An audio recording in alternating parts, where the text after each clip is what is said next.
ہوتی ہے، شہروں کی بربادی کیوں ہوتی ہے؟ اللہ اکبر، اس پر غریب نواز نے گفتگو فرمائی ہے، اسے ہمیں دل کے کانوں سے سننا ہوگا اور پھر ہمیں سوچنا ہوگا کہ اللہ اکبر، کیا شہروں کی تباہی کا ہم حصہ بن رہے ہیں؟ ہم شہروں کی تباہی کا حصہ بن رہے ہیں یا شہروں کی آبادی کا حصہ بن رہے ہیں؟ یاد رکھنا، انسانوں کے اچھے اخلاق اور اچھے اعمال پر شہروں کی آبادی ہے اور انسانوں کے برے اعمال پر شہروں کی بربادی ہے۔ بستیاں تباہ کیوں ہوتی ہے؟ بستیاں برباد کیوں ہوتی ہے؟ قرآن مقدس میں میرا اللہ فرماتا ہے وَمَا أَصَابَكُم مِّن مُّصِيبَةٍ فَبِمَا كَسَبَتْ أَيْدِيكُم، کہ تم پر جو بھی مصیبتیں آتی ہے وہ تمہارے ہاتھوں کی کمائی ہے، یعنی وہ تمہارے گناہوں کی وجہ سے آتی ہے۔ سرکار غریب نواز فرماتے ہیں ایک مرتبہ میں اپنے پیر و مرشد حضرت سیدنا خواجہ عثمان ہرونی رضی اللہ تعالیٰ کے قدموں میں بیٹھا ہوا تھا، میں اپنے مرشد کے پاس بیٹھا ہوا تھا کہ میرے مرشد نے اس وقت ایک گفتگو شروع فرمائی اور مجھ سے باتیں کرنی شروع کی، اور میرے مرشد نے مجھ سے کہا بابا معین، جانتے ہو کہ بستیاں کیوں تباہ ہوتی ہیں، شہر کیوں تباہ ہوتے ہیں، شہروں کی تباہی کی وجہ کیا ہے؟ تو میں نے وہاں پر اس وقت خاموشی اختیار کی، اس لیے کہ جب بڑے بزرگ بات کریں تو چھوٹوں کو چاہیے کہ وہ اس وقت چپ رہ کر کے خاموشی سے سنیں۔ تو سرکار عثمان ہرونی نے فرمایا بابا معین کہ میں نے مولائے کائنات سیدنا علی کرم اللہ تعالی وجہ الکریم کا فرامین، ان کے فرامین جو ہیں ایک کتاب میں لکھے ہوئے دیکھیں کہ غریب سرکار مولائے کائنات نے فرمایا کہ میں نے مصطفیٰ جان رحمت صلی اللہ علیہ وآلہ وسلم سے سنا کہ جب امت کے اندر، قوم کے اندر کچھ گناہ عام ہو جائیں گے تو پھر وہ بستی تباہ ہو جائے گی۔ تباہ کیسے ہوگی؟ کبھی تلواروں سے تباہ ہوگی، کبھی تیروں سے تباہ ہوگی، کبھی میزائلوں سے تباہ ہوگی، کبھی بموں سے تباہ ہوگی، کبھی آگ کے جلنے سے تباہ ہوگی، کبھی بیماریوں کے آنے سے تباہ ہوگی۔ یاد رکھنا، کبھی جنگیں ہوگی اور بستی تباہ ہوگی، کبھی بیماریاں آئے گی اور بستی تباہ ہوگی، یعنی لوگ مریں گے، لوگ تباہی کے دہانے پر پہنچیں گے۔ تو سرکار غریب نواز فرماتے ہیں میرے پیر و مرشد نے مولائے کائنات کی روایت کے حوالے سے اور مولا علی نے مصطفیٰ جان رحمت کے حوالے سے بتایا کہ بستی کے تباہ ہونے کے چند اسباب ہیں۔ اس میں ایک سبب یہ ہے کہ جب لوگ مسجدوں کو ویران کرنے لگے، جب لوگ سجدوں کی قدر نہ کریں، جب لوگ نمازوں میں سستی کریں، تو اس وقت سمجھ جانا کہ اب یہ قوم تباہ ہونے والی ہے، اب یہ قوم برباد ہونے والی ہے۔ یاد رکھنا، آپ کیا سمجھتے ہیں امریکہ پر کوئی آ جائے گا تو ہمارا یہ ہو جائے گا، ہندوستان میں کسی کی حکومت آ جائے گی، پاکستان میں کسی کی حکومت آ جائے گی، بنگلہ دیش میں کسی کی حکومت آ جائے گی، برطانیہ میں کسی کی حکومت آ جائے تو ہمارا بھلا ہوگا یا برا ہوگا؟ حکومتوں کے آنے سے کسی کا بھلا برا نہیں ہوتا، بلکہ انسان کے اچھے اور برے اعمال کی وجہ سے برا اور بھلا ہوتا ہے۔ اور اچھی طرح یاد رکھنا، حدیث رسول کی روشنی میں ہندوستان کا مبلغ اعظم، ہندوستان کا سب سے بڑا دائی سرکار غریب نواز بتا رہے ہیں بستی کے تباہ اور ویران ہونے کی پہلی وجہ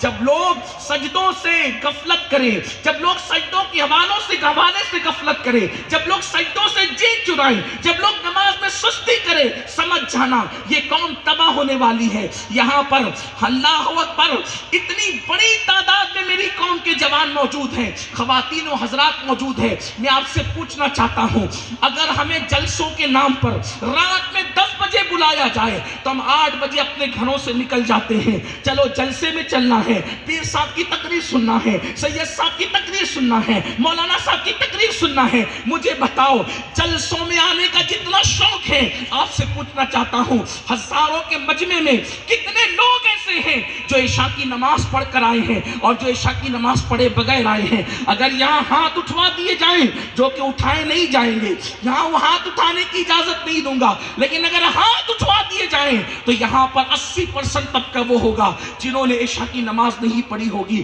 ہم کیا سمجھتے ہیں نماز کو؟ یاد رکھنا، حضور غریب نواز اپنے ملفوظات میں فرماتے ہیں، فرمایا ان کی زندگی ضائع ہو رہی ہے، وہ اپنی زندگی کو ضائع کر رہے ہیں جس زندگی کے اندر نماز نہیں ہے۔ اور یاد رکھنا،